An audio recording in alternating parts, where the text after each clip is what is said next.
The Jared Dillian Show. I'm Jared Dillian. This is the Jared Dillian Show. If you want to call to talk about your money, please call 844-305-7800. That's 844-305-7800. This is the Jared Dillian Show. All right, well, it's Tuesday. It's Turnaround Tuesday. We had a big day in the markets today. I think I said last night that this was a garden variety correction. It's turning out to be a garden variety correction. I think we have some upside, but we're here tonight to talk about Bitcoin with my guest, Jeremy Boynton, who is the founder of Laureate Wealth Management and Alternative Investments, focused outsourced family office solution for affluent families, generally ranging in net worth from $10 million to $50 million.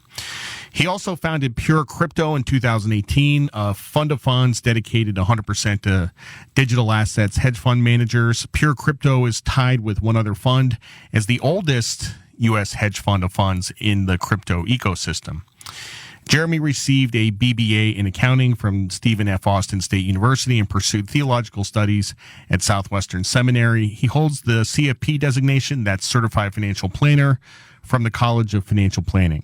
Jeremy and his wife, Jennifer, enjoy family life with their 2 sons and daughter. Jeremy, welcome to the show. Thank you, Jared. It's good to be here. So just explain, you said you manage alternative investments. How do you describe that? Generally speaking, when I reference quote-unquote alternative investments, I'm talking about things that don't come through traditional financial brokerage platforms, right? These are not stocks, they're not bonds, they're not options, they're not commodities. It would be something like we bought an operating company, which we have. We bought a tree farm and plant nursery on the edge of Denver.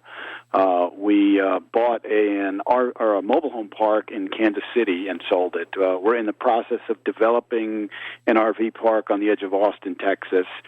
So whether it's real estate or, buying operating companies or even venture capital, which is sort of the bleeding edge of private equity where you're actually incubating and launching a new business endeavor, that generally encompasses most of what I would consider alternative. That's actually pretty cool. Illiquid stuff, private stuff. So yeah. Now CFPs usually don't do this sort of thing. CFPs usually give people a 60-40 allocation and mind your P's and Q's about it. I mean, it's pretty boring stuff usually. I mean, this is way out of bounds of what CFPs usually do. It's true. I started in that world. I started as a rookie broker in late '99 and early '00, and got my, sort of cut my teeth in the .com bubble. And then, really it was a fun time because I didn't have any money to be responsible for, so I didn't have to apologize. And there was a lot of people that were searching for answers, so it was ironically a pretty good time to be a rookie.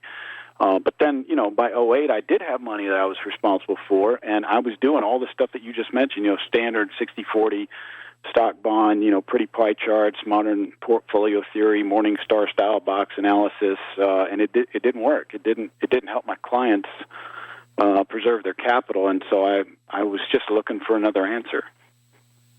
Just tell us more about that, because that's it's super interesting, but I don't even know what to ask. I mean, I've never heard of anything like this before.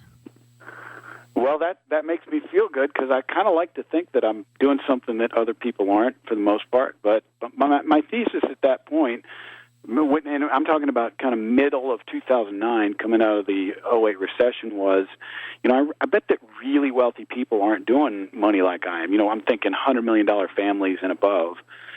And so I thought, I think I'm going to try to figure out how to connect myself to a family office to see if I can't learn how really big money works. And so I just started trying to network, and I kind of, through a friend of a friend, got in touch with a family office in Chicago that was worth $100 million, and they were combining with another family office in Chicago worth $150, and they were creating this $250 million platform to go invite their wealthy friends to sort of institutionalize the process of managing family wealth. And they hadn't actually managed money for hire before. They'd been doing deals together for a decade, but never really crystallized a business around that. And so, I kind of raised my hand and said, hey, I'll help you launch. And basically, I took a position as their chief compliance and chief operating officer in exchange for a seat at their investment table, moved my firm from, at that time I was in Austin, so I moved my firm to Chicago.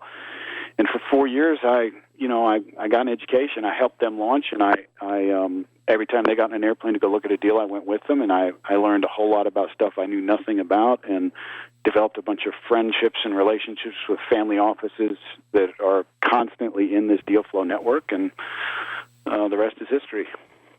So it's said in your bio that you manage money for people with a net worth between 10 and 50 million.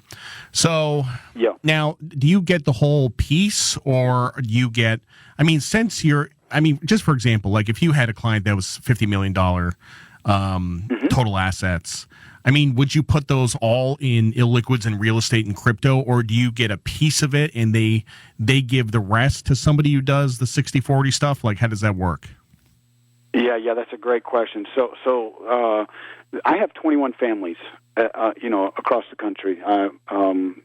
We probably had 2 to 3 a year. I'm never going to take more than 30 families. It's a very high touch, low volume business, and for the most part, I tend to be the singular advisor for people's family wealth. That's not entirely always true, though.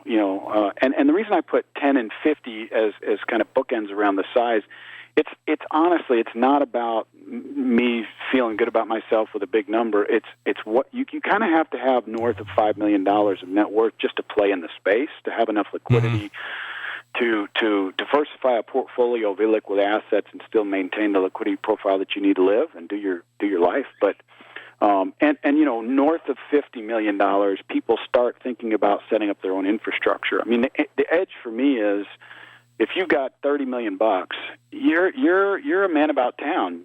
People probably come out of the woodwork looking for you to capitalize their deal, and most of the time, people that aren't in our business don't know how to evaluate those deals. So there's a niche of high net worth people that should and could access that family wealth sort of private circle, but don't know how. And so for the most part, I'm the alpha singular advisor guy, but especially as it starts to get larger than 50, there are guys who want my opinion and advice and my sort of shepherding on the advisory side for alternatives, but they don't need me for the liquid portions.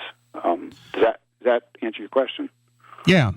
I'm Jared Dillian. This is the Jared Dillian Show. We're talking to Jeremy Boynton of Laureate Wealth Management. So, where do hedge funds and private equity fit into that? So talk about them differently. I think hedge funds. Let me back up. Most of the major brokerage platforms provide alternative investment solutions, right? Everybody says, "Well, we've got alternatives. We got hedge funds."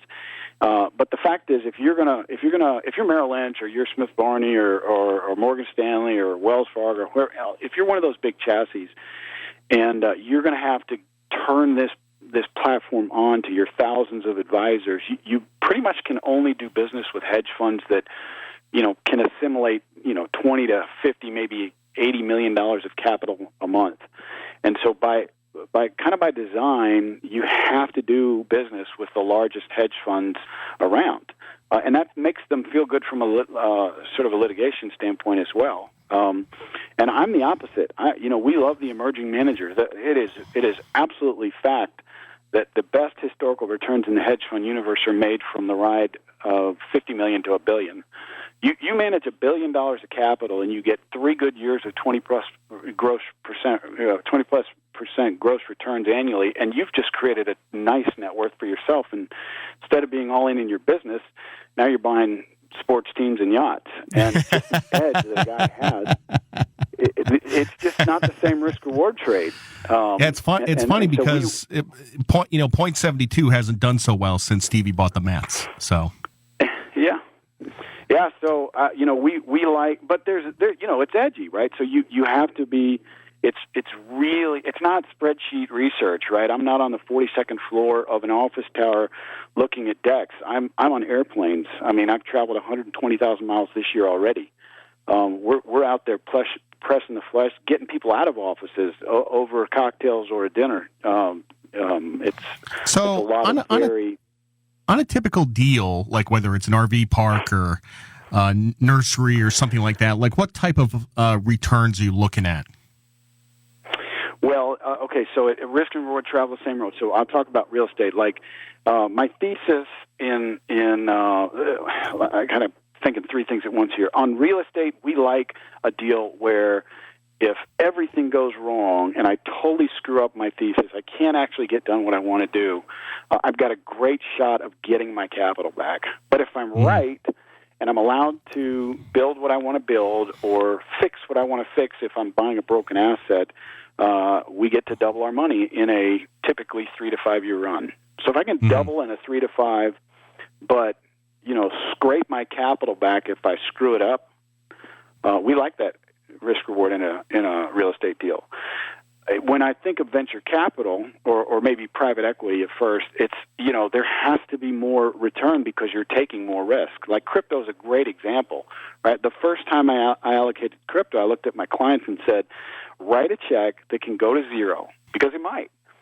And we're willing to have a risk in our portfolio that can go to zero at 2 to 3%, because if it goes to zero, it doesn't change your life. And if I'm right and it doesn't go to zero and it goes 10x, which it has, it turns into real money. All right, we got to jump. I'm Jared Dillian. This is The Jared Dillian Show.